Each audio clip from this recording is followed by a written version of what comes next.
Thank you, thank you, thank you. Friends, partners, Speaker Pelosi, members of Congress who've traveled here to represent the United States, and fellow leaders. It's an honor to once again participate in this critical summit. And I'd like to thank our host, President Sisi, for bringing us together at this pivotal moment. Thank you, Mr. President.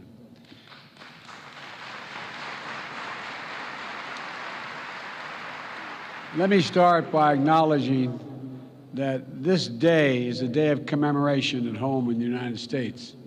It's Veterans Day. America's veterans and their families, survivors and caregivers, are the very spine and soul of the United States. And on this special day, on every day, I honor all of those who sacrificed for our nation like my son.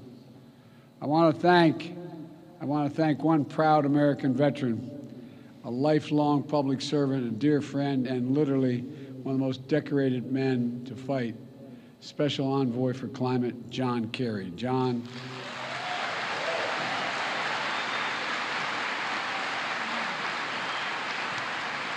your commitment, your passion, your diplomatic expertise have been absolutely critical to delivering incredible progress on climate issues over the past 2 years. And I thank you, pal. I thank you for being my friend.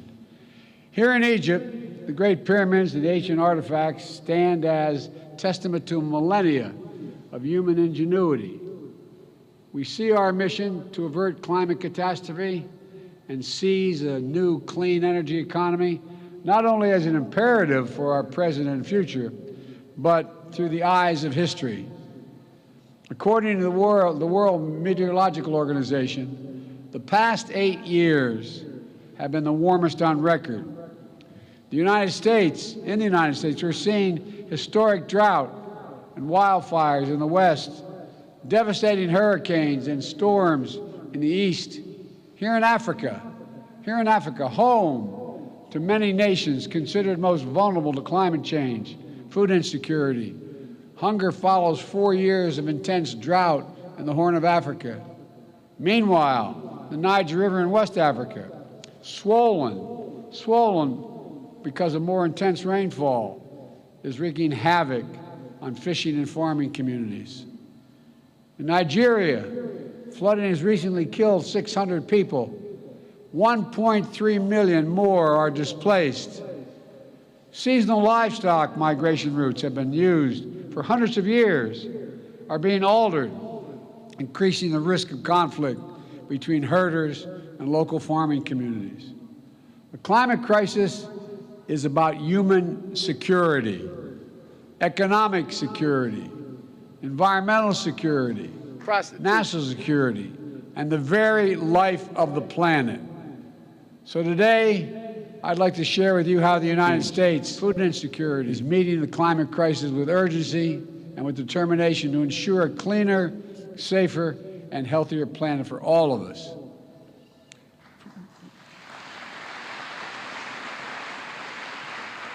From my first days in office. Thank you so much, Faded, for continuing the membership program for 17 months. You're officially a hooligan. I appreciate you. And around the world. We immediately rejoined the Paris Agreement. We convened major climate summits and reestablished. I apologize we ever pulled out of the agreement. We established major economies forum to spur countries around the world to raise their climate ambitions. Last year, COP26 in Glasgow, the United States helped deliver critical commitments that will get 2/3 of the world's GDP on track to limit warming to 1.5 degrees Celsius. Over the past 2 years, the United States has delivered unprecedented progress at home through a generational investment in upgrading our nation's infrastructure. We're making our power grid better able to transmit clean energy, expanding public transit and rail, building nationwide network of electric vehicle charging stations, over 50,000. And this summer, the United States Congress passed, and I signed into law my proposal for the biggest, most important climate bill in the history of our country. the Inflation Reduction Act.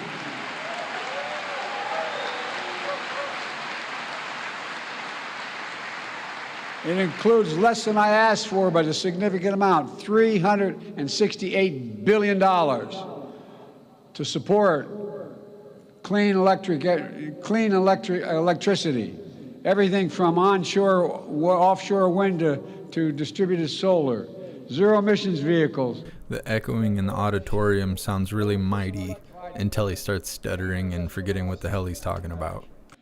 Climate-smart agriculture and forestry and more. Look, our Department of Energy estimates that the new law will reduce emissions in the United States by about 1 billion tons in 2030, while unleashing a new era of clean energy-powered economic growth. Our investments in technology, from electric batteries to hydrogen, are going to spark a cycle of innovation that will reduce the cost and improve the performance of clean energy technology that will be available to nations worldwide, not just the United States. We're going to help make the transition to a low-carbon future more affordable for everyone, accelerate decarbonation beyond our borders. In fact, the International Energy Agency recently concluded that our significant climate investment will, quote, help turbocharge the emerging global clean energy economy. I was reading their quote, sorry. It's going to shift the paradigm for the United States. Just look like shit in front of the whole world for us. We also ratified the Kigali Amendment to rally the world in phasing down the production and consumption of HFCs, greenhouse gases, that are thousands of times more damaging than carbon dioxide. And just yesterday, the United States became the first government to require that our major federal suppliers disclose their emissions and climate risk and set targets for themselves that are aligned with the Paris Agreement.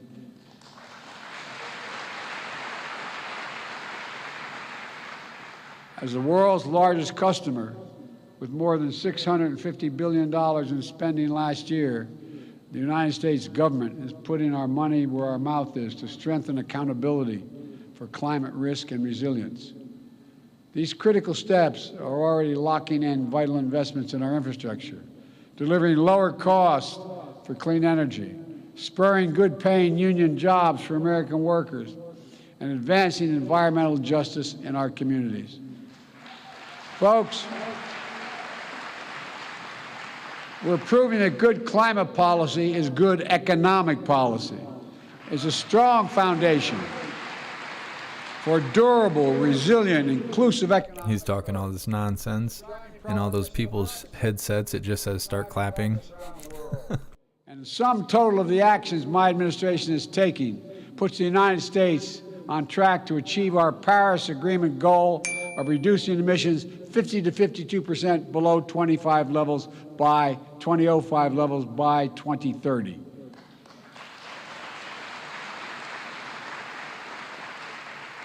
Let me just take a moment to emphasize how meaningful it is that I can say that. I introduced the first piece of climate legislation in the United States Senate way back in 1986, 36 years ago. My commitment to this issue has been unwavering. Today, finally, thanks to the actions we've taken, I can stand here as President of the United States of America and say with confidence, the United States of America will meet our emissions targets by 2030.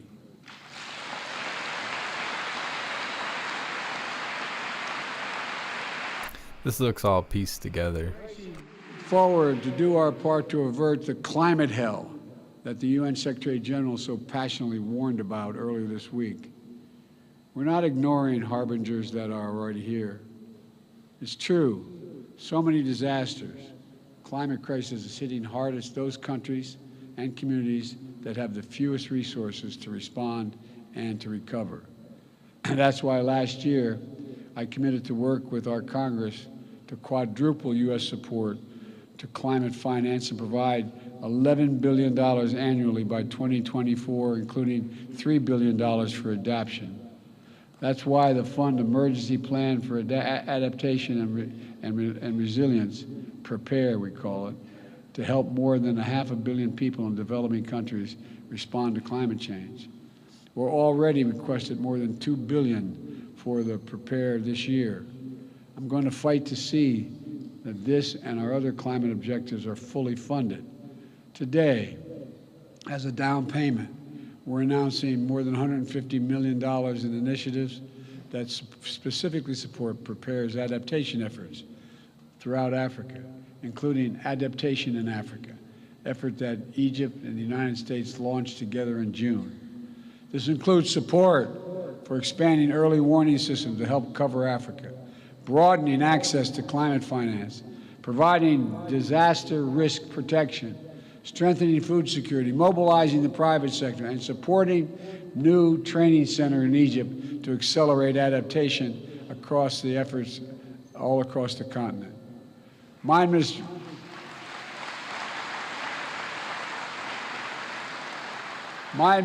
has also made the United States the first ever contributor to the Adaptation Fund last year, and this year we're doubling our pledge to bringing our total commitment to $100 million. We're also making sure that every dollar we deliver goes as far as possible, unlocking larger pools of finance and the trillions in private investment we know that will be needed. Folks, we're also supporting the Global Shield, a G7 initiative to better protect vulnerable countries everywhere from climate-related losses and quickly respond to climate-related damages. And the G7-led Partnership for Global Infrastructure and Investment is working to meet the critical infrastructure needs in low and middle-income countries with specific focus on climate. The project we're facilitating is built on transparency, partnership, the protections for workers and the environment. One of the many projects already underway is a partnership between American firms and the government of Angola to invest $2 billion building new solar projects in Angola. And like everywhere in the world, climate adaptation in Africa is working toward energy transmissions as just. Why did they record the signing lady with an Obama phone? Inclusive economic growth and leaving no one behind as we implement the Sustainable Development Goals. Folks, now I know this has been a difficult few years. The interconnected challenges we face can feel all-consuming. And the upheaval we're seeing around the world, especially Russia's brutal attack against Ukraine, is exacerbating food shortages and energy spikes in cost, increasing volatility in those energy markets, driving up global inflation. Against this backdrop, it's more urgent than ever that we double down on our climate commitments. Russia's war only enhances the urgency of the need to transition the world off its dependence on fossil fuels. True energy security means that every nation is benefiting from clean, diversified energy future. No action can be taken without a nation understanding that it can use energy as a weapon and hold the global economy hostage. It must stop. And so this gathering must be the moment to recommit our future and our shared capacity to write a better story for the world. Let's build on our global climate progress, raising both our ambitions and the speed of our efforts. The science is devastatingly clear. We have to make vital progress by the end of this decade. And that's why the United States is rallying the world around climate game changers. I launched one such game changer last year in the European Commission President von der Leyen, the Global Methane Pledge. We started it with the EU and 8 other countries. In Glasgow, it grew to more than 100 countries. Now more than 130 countries have signed on to covering more than half of the global methane emissions. Methane is 80 times more potent than carbon, and it accounts for nearly half of the net warming we're experiencing now. So cutting methane by at least 30% by 2030 can be our best chance to keep within reach of 1.5 degrees Celsius target.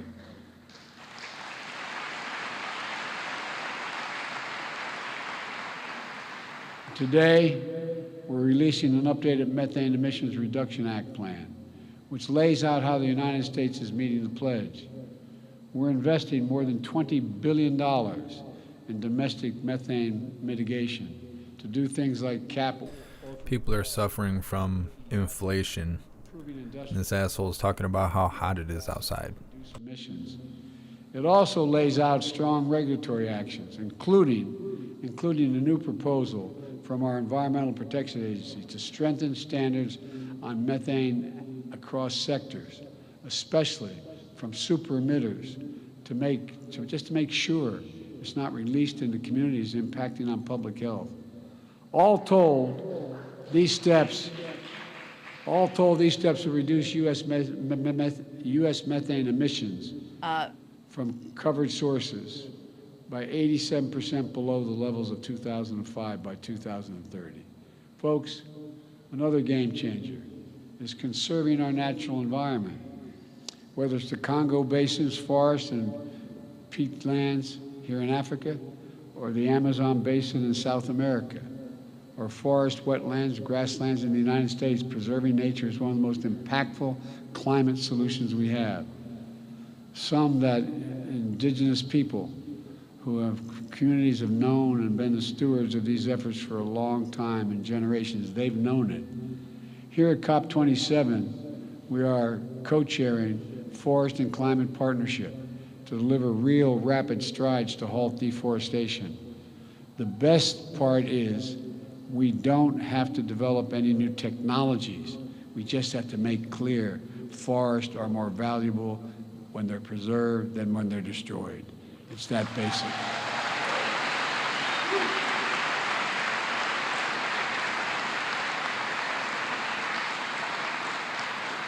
And those of our able should be chipping in to help those countries, in fact, preserve those great forests.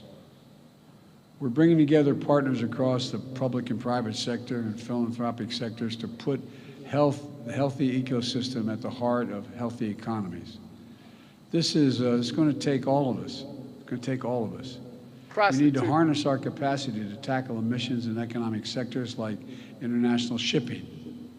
If the shipping sector were a standalone economy, it would rank as the 10th largest emitter in the world. So together with Norway, the United States has launched the Green Shipping Challenge. During this COP, we've seen dozens of commitments from governments as well as ports and private companies to facilitate green shipping corridors and align the sector with the 1.5-degree goal. If we can accelerate actions on these game changers, we can reach our goal. We can keep it within reach as well. But to permanently bend the emissions curve, every nation needs to step up. At this gathering, we must renew and raise our climate ambitions. The United States is acting. Everyone has to act. It's a duty and responsibility of global leadership. Countries that are in a position to help should be supporting developing countries so they can make decisive climate decisions, facilitating their energy transitions, building a path to prosperity and compatible with our climate imperative. If countries can finance coal in developing countries, there's no reason why we can't finance clean energy in developing countries.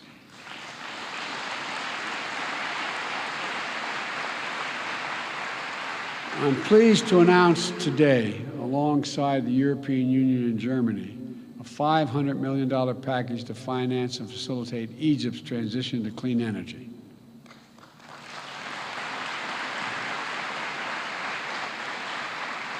This package will enable Egypt to deploy 10 gigawatts of renewable energy by 2030, while bringing offline 5 gigawatts of inefficient gas-powered facilities, reducing emissions in Egypt and power sector by 10%.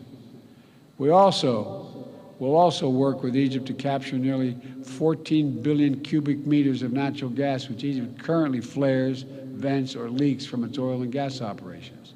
And because of this cooperation, Egypt is elevating its climate ambition and submitting enhanced national determination contributions.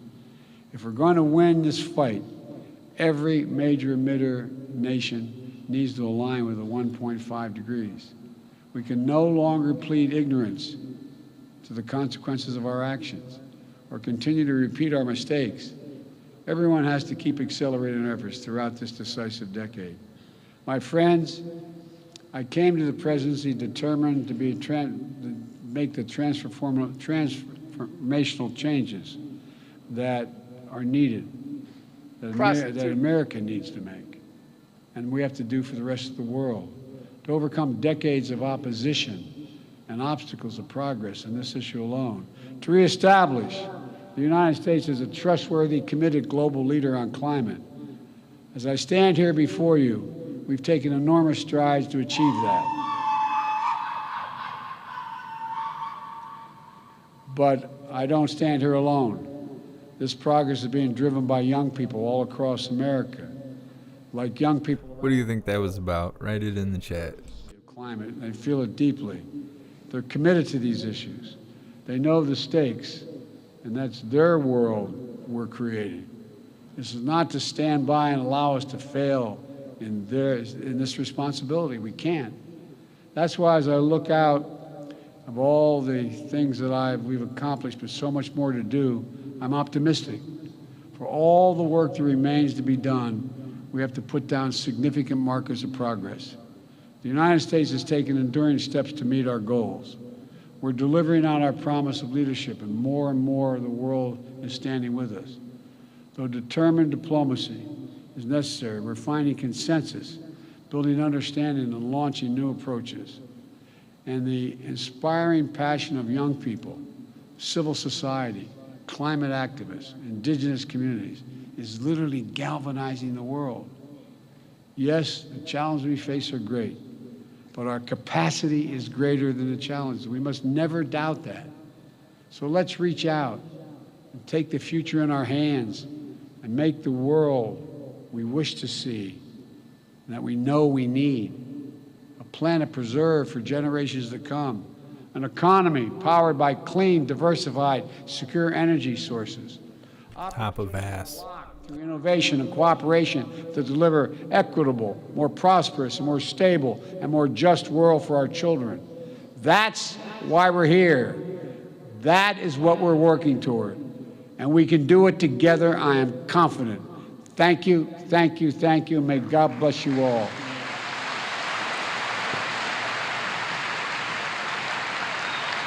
This seems so pieced together. It looks like a meme. And then they just abruptly cut it off. Okay. Well, that was something, hooligans. I knew. When it was going to be 10 o'clock in the morning, I knew it was going to be worth showing. And there's nothing else going on today. There's no press briefing. So let's get to the Pledge of Allegiance.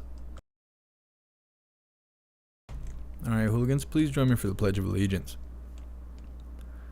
I pledge allegiance to the flag of the United States of America and to the republic for which it stands, one nation, under God, indivisible, with liberty and justice for all.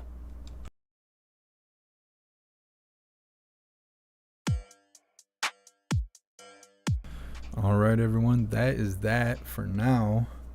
I don't know, I don't have anything else on the schedule, but that doesn't mean we won't go live again today. It's still pretty early, almost 11 o'clock here, Eastern time. I'm sure half the people in the West Coast are all sleeping. They're gonna wake up and be like, what the hell was old man Walter talking about? Bunch of nothing. Bunch of nothing. Well, big shout out to everyone that made donations, joined the membership program, or purchased any merch. I appreciate all of you, and I would not be able to do this without you. So thank you so much for all your support. I'll see you guys on the next live. Until then, stand tall, shine bright, and that's a wrap.